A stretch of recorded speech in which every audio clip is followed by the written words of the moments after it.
नमस्कार मित्रांनो, स्वागत आहे तुमचं सर्वांचं आवडतं युट्यूब चॅनल महाराष्ट्राची परंपरा आणि संस्कृती. मी आज आलोय मौजे खटाव, तालुका खटाव, जिल्हा सातारा या ठिकाणी.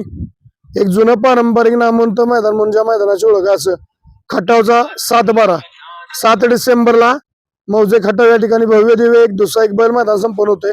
त्या मैदानाचा आढावा घेण्यासाठी आलोय. आपल्यासोबत या ठिकाणी संघटनेचे अध्यक्ष, त्याचबरोबर यात्रा कमिटी ग्रामस्थ मंडळ उपस्थित आहेत. एकंदरीत जाणून घेऊन नियोजन कसं आहे. नमस्कार. नमस्कार. काय सांगाल, खटावचा 7-12 जुनं मैदान आहे.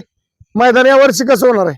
हे पारंपरिक खटाव 7-12 हे मैदान आहे आणि बर. हे महाराष्ट्र केसरी या मैदानानं पहिली सुरुवात महाराष्ट्रात जर कुणी केली असेल तर या मैदानाच्या 7-12 ने केली की ज्या गाड्या 2 व्हीलर आहेत त्या आपण पहिल्यांदा बक्षीस द्यायला सुरुवात केली आणि मग महाराष्ट्रात त्या गाड्यांचं प्रमाण वाढलं. परंतु आपल्या बैलगाड्या 7-12 या शर्यतीमध्ये कुठलाही शेतकऱ्यावर किंवा त्या बैलावर कुठलाही अन्याय होऊ देणार नाही.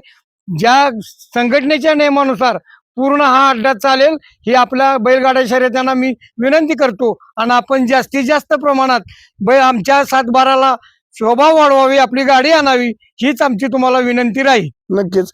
बरं का, ओळख वशिला पावणारा वळा वगैरे असला काही वशिला यात चालत नाही, आजपर्यंत चालला नाही आणि इथून पुढेही चालणार नाही. गाडी कमी जास्त आली बक्षीस रितसर दिली जाणार का? बक्षीस सुद्धा आमची परंपरा आहे. बक्षीस सुद्धा आम्ही जाग्यावर क्लिअर देतो. आजपर्यंत आमचं रेकॉर्ड आहे, कोणाचं बक्षीस राहिले असं काही नाही. नक्कीच. मित्रांनो, आता थोडक्यात आपण जाणून घेतला अध्यक्षांच्याकडून. आपल्या नमस्कार. नमस्कार. काय सांगाल, एक जुनं पारंपरिक मैदान आहे खटावचा 7-12, या वर्षी कसं नियोजन आहे, मैदान कसं होईल, बैलगाडी मालकांना काय सांगाल? आज बैलगाडी मालकाने एवढं सांगू इच्छितो की ही जी खटावची परंपरा आहे 7-12ची, ती भरणार संघटनेचे आमचे ज्येष्ठ अध्यक्षच म्हणाले मधुकर दादांनी चालू केलेली परंपरा आहे. आणि या मैदानाला बरीच वर्ष झाली. जवळजवळ महाराष्ट्रात म्हणजे आता जुना इतिहास जर सांगायचा झाला तर आता दादांनी सांगितलं, आता जी बैलगाडी क्षेत्राला जी दिवस आलेत, जे चुकीचे दिवस आलेत, जे आता आपण बघतोय की 50 लाखापर्यंत बक्षीस गेलेत, काय गेलेत, तर ही जी दिवस जी आहेत ती मी असं म्हणेन की ह्याची सुरुवात जी आहे ही 7-12 पासूनच झालेली आहे. बर. कारण महाराष्ट्रात पहिल्यांदा ज्यावेळेस एक 2 व्हीलर म्हणजे लय मोठा अप्रूप असायचं माणसांना, बरोबर, म्हणजे क्वचित असायची माणसाकडं.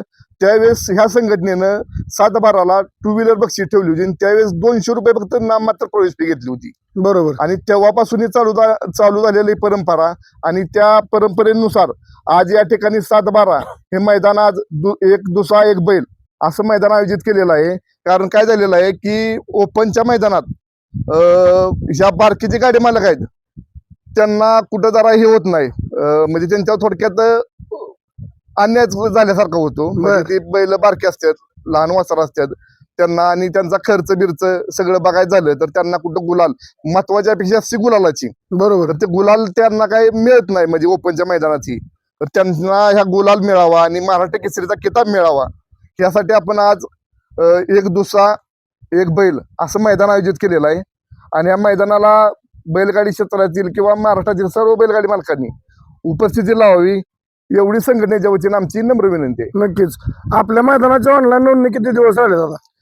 आपल्या मैदानाची 7-12ची ऑनलाईन नोंदणी ही अजून 2 दिवस आहे. 6 तारखेच्या 6 वाजेपर्यंत नोंद घेतली जाणार आहे. त्यानंतर नोंद बंद केली जाणार आहे. त्यानंतर संध्याकाळी 7:30 ते 8 वाजता आम्ही लॉट काढणार आहे. नक्कीच. बैलगाडी मालकांना लक्षात घ्या, आज तारीख आहे 4 डिसेंबर, 5 आणि 6 म्हणजे 4, 5, 6 शेवटचे 3 दिवस आहेत ऑनलाईन नोंदणीसाठी. दुसरा बैल मैदान खटाव आणि या मैदानाचे 6 तारखेला संध्याकाळी जाहीर होणार. जे बैलगाडी मालक अजून नोंद करायचे राहिले त्यांनी लवकरात लवकर नोंद करून यात्रा कमिटी ग्रामस्थ मंडळ या खटाव यांना सहकार्य करा. लॉट आदल्या दिवशी निघणार. वैभवशेठ, गाडी कमी जास्त आली बक्षीस रितसर जाणार का? बक्षीस 1 रुपये कमी दिला जाणार नाही. बक्षीस या ठिकाणी बैलगाडी मालकांनी मोजून घ्यायचं आहे आणि इथं मोजूनच तुमची बाईट होणार आहे. या ठिकाणी सर्वांसमोर बक्षीस दिलं जाणार आहे. त्यांनी 1 रुपया जरी कमी असला तरी या ठिकाणी त्यांनी सांगायचे की आम्हाला 1 रुपयात कमी आलेला आहे. बर. दुसरी गोष्ट, आता अखिल भारतीय बैलगाडी संघटने नियमानुसार मैदान होणार का? हो, अखिल भारतीय बैलगाडी संघटनेच्या नियमानुसारच मैदान होणार आहे. बर. बैलगाडी मालकांना काय सांगाल, जातचं आता काय आव्हान कराल? मी एवढंच आव्हान करीन की लवकरात लवकर गाड्यांची नोंद करा आणि जास्तीत जास्त म्हणजे सहकार्य करा. मैदान पारदर्शक जसं वर्षानुवर्ष होत आलेलं आहे त्या पद्धतीनंच मैदान होईल. कुठल्याही प्रकारचं कुणाही अन्याय वशिलाही कुठल्याही प्रकारचा केला जाणार नाही. लॉटे आदल्या दिवशी काढले जातील आणि मैदान 10 वाजता दिनांक 7/12 10 वाजता मैदान चालू होईल. मित्रांनो, आपल्यासोबत राकेश गाडगे आहेत. त्यांच्याकडून जाणून घेऊ मैदानाचे बक्षीस स्वरूप आणि बाकीचं नियोजन. राकेश भाऊ नमस्कार. हा नमस्कार. काय सांगाल बक्षीस नियोजन आणि बाकीचं नियोजन, फाटीचा पल्ला?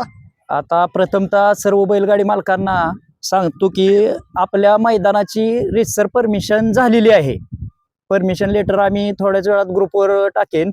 आणि महत्वाचं म्हणजे बक्षीस रचना आमच्या मैदानाची अशी आहे की प्रथम बक्षीस आहे 1,00,000 रुपये आणि त्याच्याबरोबर एक सन्मान चिन्ह शिल्ड देण्यात येणार आहे आणि एक ढाल देण्यात येणार आहे. ते बक्षीस पहिल्या क्रमांकापासून ते 7 क्रमांकापर्यंत एक ढाल आणि एक शिल्ड असे बक्षीस रचना राहील प्रत्येकी. बर, पहिलं बक्षीस आहे 1,00,000 रुपये, दुसरं बक्षीस आहे 71,000 रुपये, तिसरं बक्षीस आहे 51,000 रुपये, चौथं बक्षीस आहे 31,000 रुपये, पंचम क्रमांकाचं बक्षीस आहे 21,000 रुपये, 6 नंबरचं बक्षीस आहे 15,000 रुपये आणि 7 नंबरचं बक्षीस आहे 11,000 रुपये. तसंच क्वार्टर फायनलची बक्षिसं 11,000 रुपये, 7,000 रुपये, 5,000 रुपये, 3,000 रुपये, 2,000, 2,000, 2,000 अशी बक्षीस रचना आहे. तरी सर्व बैलगाडी मालकांनी या मैदानात येऊन मैदानाची शोभा वाढवावी. हे मैदान पारंपरिक आहे आणि हे मैदान महाराष्ट्र केसरी असल्यामुळे या मैदानाला महाराष्ट्र केसरी किताब देण्यात येतो. महत्वाचं म्हणजे हे मैदान आताची मैदानांची संख्या बघता आपण दुसरा बैल मैदान घेतलेलं आहे. हे परंपरेचं मैदान आहे आणि जुनं मैदान आहे. प्रथमतः म्हणजे पहिली ही मैदानं ओपनचीच मैदानं होत होती. 7-12 असेल 9-12 असेल ही दोन्ही मैदानं गावची आहेत आणि गाड्यांची संख्या कमी जास्त होत असल्या कारणानं या मैदानात आपण 7-12चं मैदान हे दुसरा बैल मैदान घेतलेलं आहे.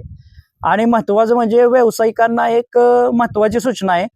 मैदानाच्या डाव्या बाजूला कोणीही व्यवसायाचं हॉटेल लावायचं नाही. जरा शेतकऱ्यांचा प्रॉब्लेम आहे त्या बाजूला. जे काही तुम्हाला हॉटेल लावायचे आहेत त्या सर्वांनी हॉटेल मैदानाच्या स्टेजच्या बाजूला लावायचे आहेत सर्वांनी.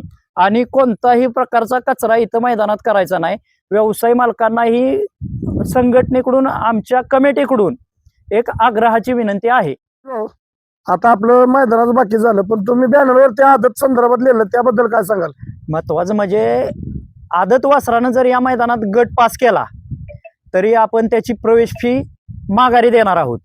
आणि आदत वासराने जर या मैदानात फायनलचा 1 नंबर केला तर आपण त्या आदतसाठी 11,000 रुपये बक्षिसा व्यतिरिक्त सेपरेट ठेवलेलं आहे. त्याला 11,000 रुपये बक्षीस आपण बक्षिसात वाढ करून देणार आहोत. नक्कीच.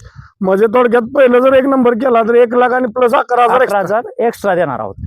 मित्रांनो, आयोजन नियोजन चांगलं आहे, परंतु आदतसाठी एक चांगलं व्यासपीठ दिलेलं आहे कमिटीनं. जर आदतनं गट पास केला प्रवेश फी माघारे आणि 1 नंबर केला तर त्याला या ठिकाणी 1,00,000 भेटणारच. त्याच्या व्यतिरिक्त कमिटीकडून 11,000 रुपये अजून वैयक्तिक बक्षीस दिलं जाणार आहे.